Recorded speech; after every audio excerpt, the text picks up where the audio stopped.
Quelques pas de bande de vous, j'espère que vous allez bien. On se retrouve du coup, dernier jour du mois de janvier. Pas en retard.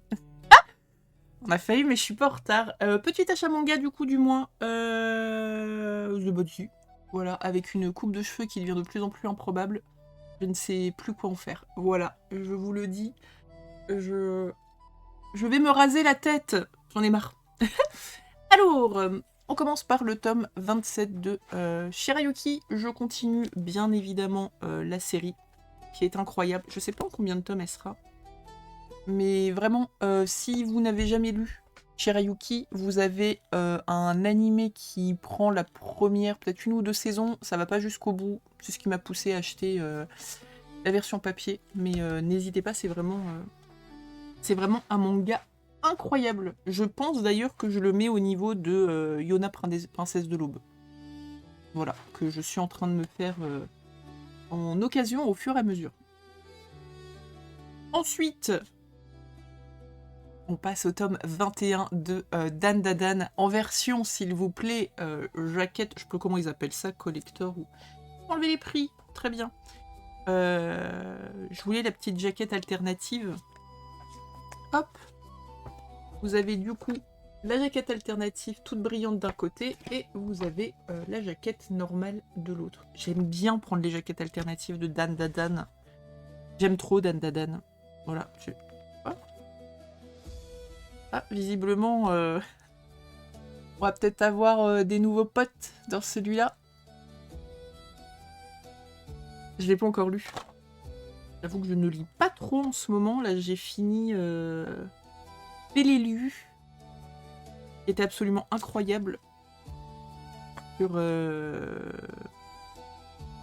sur la guerre entre les États-Unis et le Japon dans les années 40. Juste trop bien. Bon, c'est romancé et tout, mais basé sur des faits réels. Les dessins sont hyper enfantins, mais c'est une grosse claque cette série. Je sais qu'il y a un petit spin-off qui est sorti en 2-3 tomes. Faudrait que j'arrive à me le choper. Mais voilà. On était sur Dan Dadan. Magnifique petite jaquette alternative. J'aime bien. Bien évidemment, comme d'habitude, je vais lire ça égloussé comme une dinde, parce que ce manga est trop bien. Ah oui, effectivement. On a un gros taureau en slip. Eh bien, hâte de découvrir qui est ce gros taureau en slip. Let's go. Ensuite, je continue, bien que je trouve la série assez chelou. Voilà, c'est pour la collecte. Je continue Tokyo Babylon de chez Clan. Bon, je vous avais déjà expliqué, hein, mais délire un peu bizarre. Oh, c'est une autre époque. Hein. Clamp aime beaucoup glisser, on va dire ça comme ça, des relations homosexuelles dans ses mangas. Jusque-là, moi, il n'y a pas de souci là-dessus. Par contre, quand c'est mineur majeur, enfin, pour le coup, que ce soit homo, hétéro ou tout ce que vous voulez, quand c'est mineur majeur, c'est moyen quinquin, quoi. Donc bon, voilà, je prends toujours plaisir à regarder ce manga, à le lire un petit peu moins, parce que comme je disais, un peu perché, enfin il y a des trucs qui ont mal vieilli, quoi. Mais les dessins de Clamp sont toujours absolument incroyables. Vraiment, j'aime trop ce collectif d'autrices. Il s'est d'ailleurs séparé il y a quelques années, je sais pas trop, je crois, enfin, je pense qu'il y en a qui ont dû, alors je suis pas calée sur la question, mais je pense qu'il y en a qui ont dû rester ensemble, puisqu'on a eu la deuxième saison là, de Clear Clear Sakura, la nouvelle saison. Donc je pense qu'à un moment donné, il y en a qui ont continué à bosser, mais il me semble que le collectif avait éclaté à un moment donné, donc je sais pas si on aura même encore des nouvelles choses. En tout cas, très très cool. J'aime beaucoup le toucher de la jaquette, c'est du plastoc, enfin c'est du papier plastoc, j'en sais rien, mais j'aime trop le toucher de la jaquette. Et du coup, en parallèle de Tokyo Babylon, qui fait partie de Clamp Universe, qui est donc la réédition de toutes les œuvres de Clamp qui a commencé au Japon. En France, pour l'instant, on a XXolic, qui est toujours en cours de parution, mais qui était la première à commencer. Tokyo Babylon, du coup, qui a commencé dans la foulée, qui sera en 7 tomes. Et la nouvelle, Clan Detective School, et ça, Clan School Detective, pardon, et ça, je suis juste trop saucée, parce que, comme Tokyo Babylon, en fait, je n'ai jamais pu les lire. Déjà à l'époque où j'avais commencé les clans, c'était déjà plus en parution. Et du coup, on sait bien que, bien évidemment, quand les séries ne sont plus en cours de parution et que vous essayez de les avoir, et bah, t'as intérêt à hypothéquer ton rein et ceux de tes parents. Donc voilà. Donc je ne sais pas du tout de quoi ça parle. Je suppose d'une école de détective, si je ne m'avance pas trop dans le titre. J'aime trop les petits posters qu'ils mettent là en début de tome. Je trouve ça trop kiki. On a des petites pages couleurs. On a en tout cas une intro page couleur. Et encore une fois, enfin les dessins de Clamp, quoi. Attendez, je vous trouve une jolie page. Enfin, moi je trouve que toutes les pages sont jolies, mais j'aime trop le trait de ce collectif. Alors, ce que je préfère, c'est quand il y a un aspect un peu magique et qui font des cercles d'invocation, genre Sakura chasseuse de cartes. Enfin, pour moi, c'est... Ah, quoique... il y avait aussi XXolic qui était pas mal au niveau des dessins de ce côté-là. Et X de Clan. Il y a aussi eu des dingueries là-dedans. Pareil, X de Clan, mais est-ce qu'on aura une fin un jour? Est-ce que ce manga va finir? Je ne sais pas. Jamais. C'est comme Nana. C'est une des séries perdues. Ah bah voyez, ils vous le mettent à la fin. Toutes les œuvres sur le studio Clan sont dans le Clamp Universe. Où on a bien... Hop là. Où on a bien Tokyo Babylon, série en 7 tomes, et XXolic qui sera en 19 tomes. Et c'est un peu la même DA à chaque fois. Alors en tout cas pour Tokyo Babylon et XXolic, vous allez avoir des couvertures très colorées. Je peux pas vous montrer les XX parce que pour le coup j'ai l'édition de base, donc je les ai pas rachetées. On est sur la même matière, j'adore la jaquette un peu plastique là.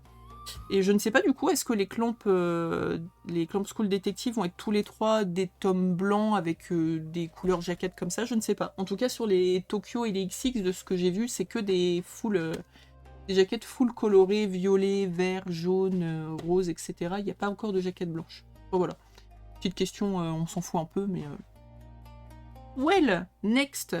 Je continue. Kemono Incident. Vraiment gros coup de cœur sur cette série. Je crois qu'il y a un animé. Je crois que je suis pas sûre. Je crois qu'il y a un animé. C'est vraiment trop bien. Voilà, j'ai vraiment hâte de savoir ce qui va se passer. On suit toujours... on est toujours dans un univers avec des ghouls, des kémonos, donc des humains, mi-humains, mi-bestioles, mi-molettes. Donc on a humain tanuki, humain loup, humain renard, humain niaignée, humain souris, humain tout ce que vous voulez. Et là, on arrive dans un arc de l'histoire où la grosse méchante, elle fait vraiment des trucs très très méchants. Bref, puis il y a pas mal de révélations. Enfin, le dernier tome, il y avait pas mal de révélations, donc c'est vraiment très très cool. Les dessins sont très sympas. Enfin, moi j'aime bien. Il y a de la bagarre, il y a de l'humour. Il y a des kémonos qui pourraient s'apparenter parfois à des yokai, ou en tout cas des choses qui représentent le folklore jap. Donc, c'est oui en fait. Hein. C'est oui. Après, je continue, bien que, pour le coup, c'est vraiment pas mon œuvre préférée de l'auteur, mais j'aime trop, donc je soutiens. Je continue Jumbo Max de Tsutomu Takahashi. Bon, comme je disais, c'est clairement pas mon œuvre préférée de l'auteur. Voilà. C'est clairement pas mon œuvre préférée de l'auteur, mais c'est toujours aussi joli graphiquement. J'ai toujours l'impression de voir des aquarelles en noir et blanc. Enfin, le trait de l'auteur, il est incroyable. En vrai, le trait de l'auteur, il est incroyable. J'espère qu'on aura d'autres séries de lui en France. Enfin, et je le dis à chaque fois, mais ça, c'est une toile, le truc. Là, quand vous voyez, il y a son personnage principal, c'est brumeux un peu, et quand on regarde de plus près, ça fait comme des aquarelles. Enfin, j'aime beaucoup le traitement...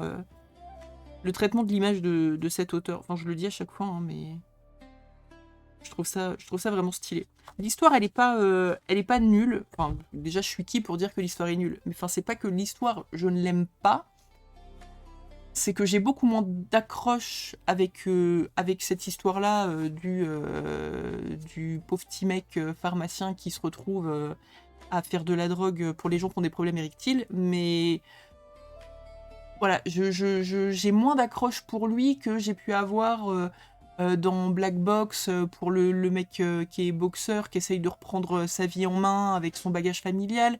J'ai moins d'approche que dans Sido, avec les deux frères, où il leur arrive des dingueries. Il y a vraiment... Je sais pas. Après, c'est les goûts de chacun, hein, mais... Je continue de l'acheter, encore une fois, parce que je soutiens l'auteur et que j'ai envie d'avoir son full set. Mais ouais, c'est pas... Enfin, il y a une ou deux autres de ses œuvres où, bon, je suis probablement passée à côté. Mais voilà, je continue à le lire. Et j'en prends toujours plein les mirettes, parce qu'encore une fois, même si l'histoire me parle moins, c'est toujours aussi beau de zinzin. After, nous sommes au tome 17 de Ranking of King. Bonjour, je bégaye. Bah, ça, c'est toujours aussi cool, hein. Moi, c'est un petit peu mon petit bonbon. Alors, c'est pas forcément toujours très rigolo, parce que Petit Boy J, il lui arrive toujours des dingueries, mais enfin, vraiment... je sais pas d'ailleurs si, pour le coup, l'anime va continuer ou pas. Alors, j'avais commencé l'anime, je m'étais dit, je vais acheter le manga, parce que je trouve ça trop cool. J'ai acheté le manga, j'ai totalement décroché l'anime, enfin, j'ai un peu décroché les animes de façon générale. Mais vraiment, Ranking of King, je vous le conseille à 100% les yeux fermés. C'est... Bah, comme je disais un peu pour Peleliu tout à l'heure, les dessins, ils peuvent paraître enfantins. Enfin, ils sont un peu enfantins aussi dans leur traitement, quoi. Mais l'histoire, elle est tellement bien. Pour le coup, on s'accroche tellement aux personnages. On a tellement d'empathie pour tous les persos. C'est un bonbon. Voilà. C'est un bonbon. J'essaye de vous montrer une planche où il n'y a pas non plus grand-chose, mais... C'est trop cool. J'aime trop ce manga. Tac. Dans un tout autre registre, avec des dessins pas trop enfantins et un peu moins pipou, on est déjà au tome 25 de Shiruran. Shiruran, le Shinsen Gumi Requiem. J'aime bien. Voilà. C'est très clairement... vous voyez, je passe d'un truc tout pipou à un truc plein de testostérone que j'achète et que je lis parce qu'il y a du sang et des têtes qui volent de partout. C'est trop bien. Voilà. La bagarre. Into la bagarre. Into la bagarre. On est avec des mecs qui transpirent le c'est qui le patron. Il y a des intrigues absolument partout. Crime, trahison, etc. etc. Toi-même tu sais. C'est trop bien. J'aime trop cette série. Et ce qui est marrant, en fait, c'est qu'ils ont emmené ça où, au début de la série, c'est la petite fille d'un des mecs du Shinsen-Gumin qui vient faire une interview à un de la bande là, qui est toujours en vie pour en savoir plus sur son grand-père. Et en fait, tout part de là. Et en gros, bah, c'est le mec qui raconte l'histoire. Des fois, il y a des petites touches où on revient dans le présent et où on se dit « Oh putain, c'est vrai !» C'est vrai, c'est un mec qui raconte une histoire, c'est pas juste un truc comme ça, enfin une histoire qui était lancée comme ça. Bah d'ailleurs, ils sont là. Bah voilà, on va avoir un Reddit là. Tac. Alors, je cache les bubules, mais... La petite fille... J'allais dire la petite fille, non. La petite fille et le Jacqueline. Mais vraiment, c'est très sympa. C'est très très sympa. Bon, pour public averti, hein, très clairement, mais... I like that very beaucoup. Et pour finir... Hop, je me suis mise à jour puisque je me suis pris le tome 12, le tome 13, oh la tronche, et le tome 14 d'une autre série totalement bonbon, Le chat qui rendait l'homme heureux et inversement. Bon, ça, je vous en ai déjà parlé aussi à plusieurs reprises, mais c'est trop mignon. Voilà, c'est trop mignon. Encore une histoire de chat. D'ailleurs, j'ai vu qu'il y avait encore une nouvelle série chez Doki Doki ou Nobi Nobi ou je sais pas lequel qui veut mon argent là. Parce que il y a des nouvelles séries trop kiki qui sortent tout le temps avec des chats. Mais on est... en gros, on est dans un univers où on suit... c'est lui ? Oui. On suit le personnage principal qui est veuf, qui essaye de continuer sa vie sans l'amour de sa vie, on va dire ça comme ça. Qu'il y arrive pas très bien puisqu'il a des traumatismes, le manque, enfin ça je pense qu'on peut tous comprendre. Et il rencontre un jour un petit chat que tout le monde trouve très moche et qui n'arrive pas à se faire adopter. Et c'est vraiment la rencontre entre deux âmes seules qui vont se reconstruire l'un avec l'autre. Et c'est beaucoup trop mignon. Il y a plein de personnages qui viennent se greffer à droite à gauche. des amoureux des animaux, il y en a même un, j'allais dire, il y a un amoureux des chiens, visiblement, on va aller le voir, ça va être rigolo. Mais on a le point de vue des animaux, on a le point de vue des maîtres, non franchement c'est trop mignon, et puis enfin c'est... Hormis la relation animal-homme, il y a vraiment comment surmonter son traumatisme, enfin ça parle de plein de sujets, je trouve ça mignon. Voilà, c'est tout, pour le moment. Je reviens en février, peut-être pas le dernier jour de février, mais je la poste, cette vidéo sortira officiellement le 31 janvier 2026. Je ne suis pas en retard. Je ne suis pas en retard. Bah écoutez, n'hésitez pas à me dire s'il y a des choses que vous aviez lues, moi si, qui vous ont plu. Est-ce qu'il y a des nouveautés pour 2026 qui vous hype? Voilà, parlons manga en fait. Recommandez-moi des trucs, dites-moi s'il y a des choses que vous connaissez dans ce que je vous ai présenté aujourd'hui. Est-ce qu'il y a des trucs que vous aimez, des choses que vous n'aimez pas? Juste discutons, et puis voilà. Gros bisous, prenez soin de vous, et à dans un peu moins d'un mois. Je serai un peu moins short peut-être le mois prochain, ou peut-être pas. Des bisous.